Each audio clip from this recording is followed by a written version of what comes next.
We're going to start our next video, and in this video we're basically going to include first week observations.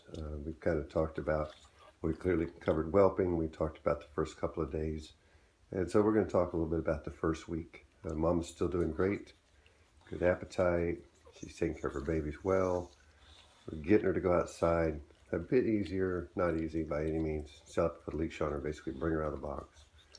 But she's beginning to understand we will get her out of the box one way or the other, so she might as well volunteer. A couple of things I didn't mention earlier, but one thing that's going to happen in the first 2 or 3 days is that the little belly buttons are going to heal up and the dead skin is going to fall away.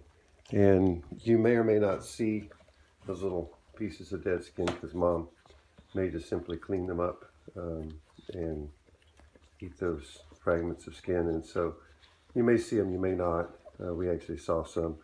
We took them to the vet yesterday coming off in the box. And so normal stuff. You see this behavior. Mom's basically encouraging her baby to go to the bathroom. And she graciously is willing to clean that up for us. And so it's really not too bad a place here. While they're young, their waste is minimal. And Mom's very active to take care of it. One thing that can happen to Mom during this process is if you'll notice her lips are starting to get some red. Hey, look here, baby. Starting to get some red right here. That's basically her lips are chapping, burning from cleaning up waste, and that happens. It's not a problem typically, but we keep an eye on it and make sure. So here we go, beginning on day 3, and we're going to cover week 1. Well, here's a shot of Mama eating with the pack. This is Mama to the puppies, and this is her Mama, Minnie Mouse, and then that's her Mama over there, Gracie. And so Mama's looking good. She's certainly not poor. You can't see her rib. She's a thin girl. She's always been thin, shapely, as they would say in the boxer world.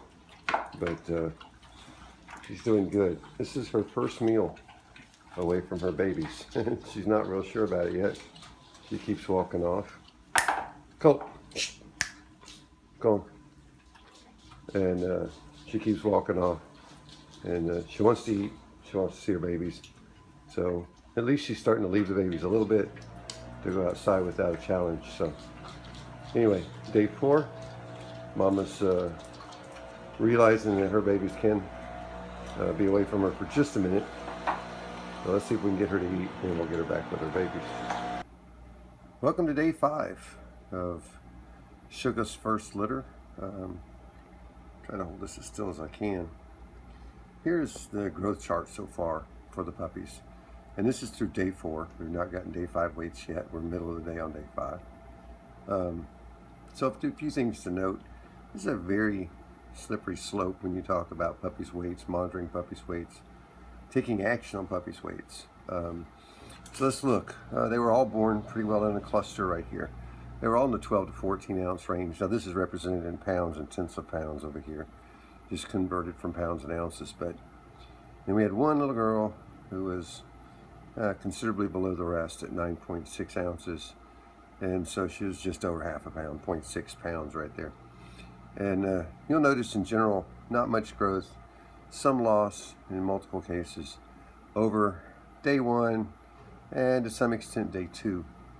And this is normal, as we spoke earlier. This is about Mom's milk, transitioning from colostrum to milk, getting her production levels up, milk production up, getting her milk quality up. All these things happen in the first couple of days. So this is very typical. And you'll see little girl, she, like I said, she took a loss. She was slight gain, more gain, more gain. So she's coming up as we would hope. So we're happy with her. One notable, I guess, puppy that we had some concerns about is this little line here. This is Hans. This is Hans. And Hans took his normal dip like many of the rest. But then he went fairly flat. and hasn't gained much weight. Well, I can tell you when day 5 results are on here, you're going to see he's now on his way up. We've done some midday weights on him, and he's turning that corner, coming on back up. Evaluating him, he's a fairly passive puppy. He's not in there, I'll say, fighting as hard, at least as some of the rest of them do. Doesn't make him bad puppy. He's not weak. He's not, flaccid little fellow. He's just laying there and just weak. But he's just simply passive. And so these are things you have to evaluate. Now, if that puppy were to continue on a downward slope, what do? Do you pull him away? Do you feed him? And again, this is where, in this case, we use some midday weights to just evaluate him. One thing that we'll do is if we go in there and find him not on a ninny, or he's battling for a ninny and not winning the battle, we'll clear a little space for him. The rest of these guys, they got a little weight to give to their brother, and a little milk to give up to their brother. So we'll certainly help him along that way. What we don't want to do is take him away from mother. We don't want to supplement his feeding. We want him to battle through and grow. We don't want to do that at his demise, obviously. We would not let that happen. But it's a slippery slope. You start taking puppies away from mom, or you limit their time on the ninny, you give him, say, formula supplementation. Well, that's just going to promote his laziness. That's just going to alleviate some demand on mom's milk production, which mother's milk production will adjust according to demand. That's not particularly a good thing either. So you're kind of walking a slippery line here, but once they turn this corner, and we'll see tonight, I think, at day 5 weights, that they're all on their way up now. These little guys might be behind the slope a little, but they'll catch up. And very quickly, within their 4-week nursing period that we allow, you won't be able to differentiate weights most likely. They all pretty much line out generally. So this is what we do with weights. This is why we take weights. We take weights in pounds and ounces. We convert it to tenths of pounds for graphing purposes. And then we watch this graft. We'll continue to produce this graft throughout their growth. Now, we'll skip to every other day, every 3-4 days, even toward the end of their nursing period. We don't need to get moment-by-moment weights as they, show consistent and continuous growth. And we don't have to be as neurotic as we do early on. Early on, this tells us, is mama's milk production adequate? This tells us, do we have a puppy that in this case is lazy, maybe one that has some issue with nursing, has some issue with latching? It teaches you some things, it gives you some things to watch for. So, little girl here on the bottom, she is good and she is growing. We're going to find that probably again tonight. I haven't checked her weight, but she's doing quite well. This little guy, this middle-range guy, he is turning the corner. I checked his weight.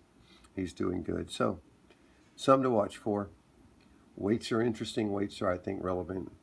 You don't have to use Excel to do this. You can certainly do it on paper, but you need to keep track, particularly in the early days. Do you have any that need help? And be clear, there are litters that will require you to take intervention for one reason or another. Mother's production is not adequate. Mother's not a good mother. That happens too. So, there are times when you must take action, but intervening really should be the last resort. We really want mama to handle this. It promotes her skills as a mama, and it also, we're not going to cave to laziness on the part of one puppy. We're going to do our best to rally around him, but convince him how to do this right. So, all right, we'll get back to you in the next segment. Well, today is day 7. 1 week ago today, these puppies were born. Let me show you another little milestone. I'm not sure if you can see. Can you see? Hey, baby. Oh, I know. You see the eye? Yeah, day 7. We're starting to get eyes. So let's talk about that. Generally, 7 to 9 days, you start getting open eyes. And we're getting a few of them. You'll see a few, we call them peekers. See a few of them that are peeking out, and some of them that are legitimately straight up opening their eyes. And over the next couple of days, they'll all have their eyes open. Then look out. Once they get their eyesight working, they move on. Let's talk about one other sense that they're not born with, and that's the sense of hearing. They still don't have sense of hearing. Generally, hearing starts 2 to 3 week range. If you lift the little ear flaps right now, you'll notice they don't even have open ear canals. Their ears are healed over basically at birth, and their ear canals open over the first couple, 2 or 3 weeks. They don't get full hearing actually for months, but they get decent hearing by 4 or 5 weeks. They tell you to be careful if you're using voice commands, and not to really rely on voice commands for about 5 to 7 weeks. So that's that. One other thing we'll talk about in this first week video. For the first few days, we struggled to get mom to even get out of the bed with the babies, and that's okay. She needs to, she will, but you know, we kind of want to see her go outside. We know she has to go to the bathroom, and so we kind of, you know, got her out of bed somewhat forcibly, not difficult, but just, you know, we required it of her, and she did get up out of the box. And now we basically just leave the door open. I've got it closed right now just to make a video, but there's noise on the other side of it. But we leave the little gate open, and she comes and goes as she sees fit. Now the challenge with that is as breeders, as puppy raisers, yeah, we tend to want to tell mom what to do sometimes.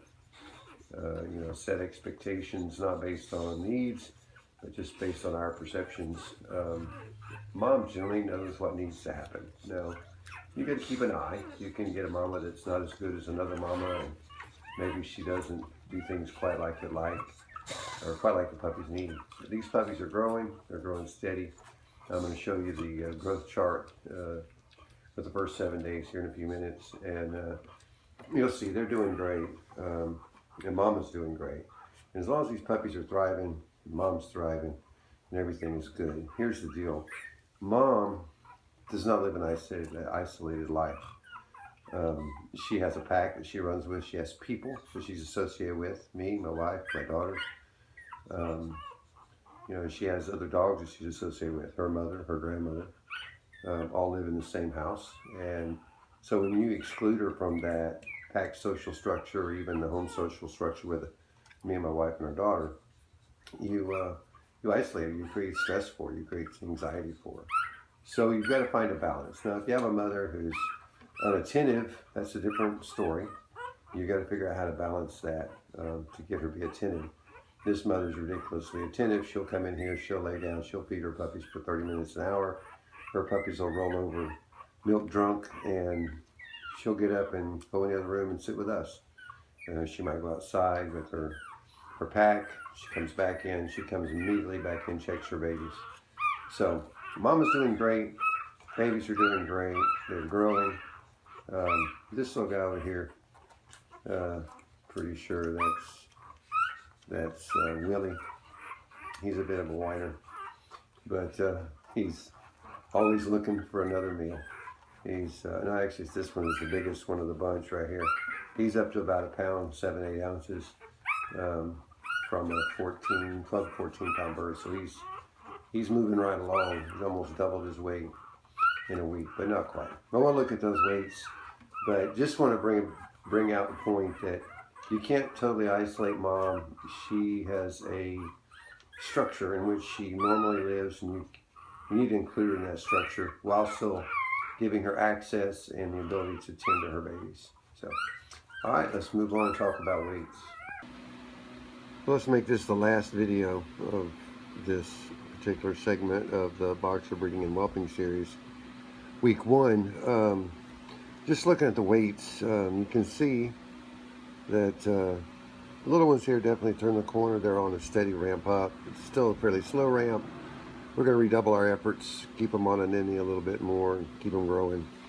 Mama's doing great. They're doing great, but again, a little bit lazy eaters, but they're fine. They're strong. You see there's a big cluster of them still here together, and then we got a little standout.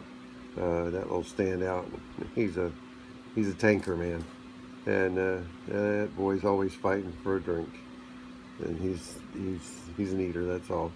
Be careful. Any one day, when you look at the results, any one day can deceive you. For example, this little guy had a ridiculous weight gain yesterday, but then you see today it was fairly flat. This just means, you know, he hadn't gone to the bathroom recently, or, you know, gotta be careful with any one reading, unless it's dramatically low. Any one reading, as far as understanding the average or the real track that they're on. So, yeah, everybody's doing good. Week 1, growing. But like I said, we're going to push these little guys a little harder, get them growing a little more, which is just to say we're going to make sure when we go in there that they're on a productive ninny. The ninnies toward the back tend to be a little bit more productive on this girl. And so if we've got to take a couple of these chunkers off and put them on the more productive teats, then we'll certainly do that for their benefit. And but yeah, everything's going great. Week 1 ends with success. So check back. We'll have another video coming up covering more of their growth and development.